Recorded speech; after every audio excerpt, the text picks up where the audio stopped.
حضرت شیخ مجدد الافسانی رضی اللہ تعالیٰ عنہ مکتوبات میں فرماتے ہیں کہ پیر اور مرید کا رشتہ کیا ہونا چاہیے.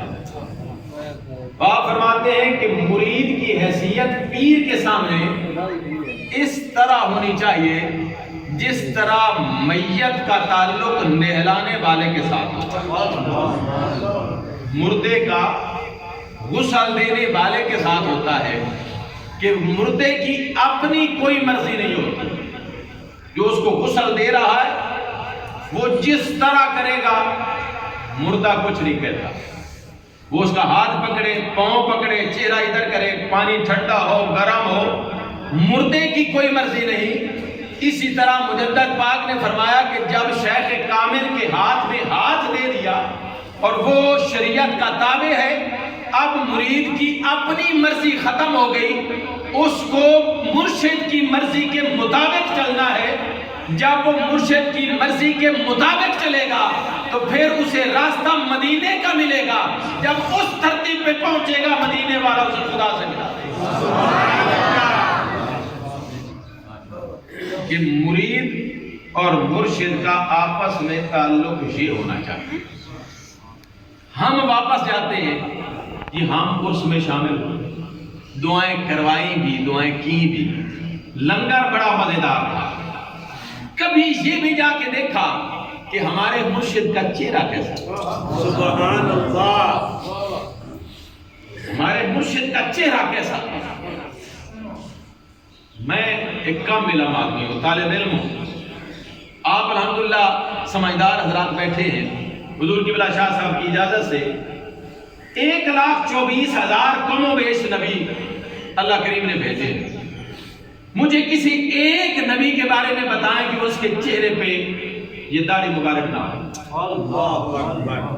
کوئی ایک نبی کریم علیہ السلام کے 1,24,000 کم و بیش صحابہ تھے، اور بعض علماء نے کہا کہ 5 لاکھ صحابہ تھے. کوئی ایک صحابی بتائیں جس کے چہرے پہ سنت نہ ہو. سبحان اللہ. سرکار کی آل رسول آل بیت ائمہ کرام کوئی ایک بتاؤ جس کے چہرے پہ سنت نہ ہو.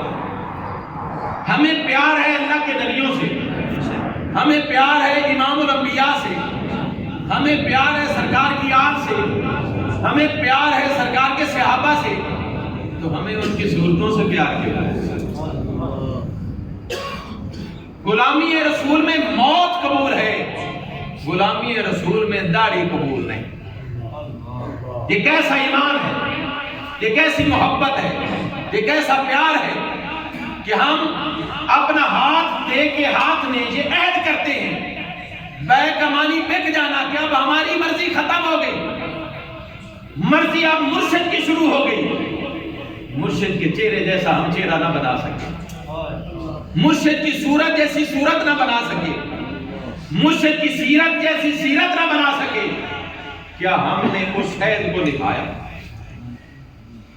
اگر ہم اس عہد کو نبھانا شروع کر دیں ہمیں مسئلے زبان پہ لانے کی ضرورت ہی نہ پڑے، خود بخود حل ہوتے ہیں. سبحان اللہ. شیخ سعدی رحمۃ اللہ علیہ اپنے پیر بھائی بہاؤاللہ ملتانی کو ملنے گئے.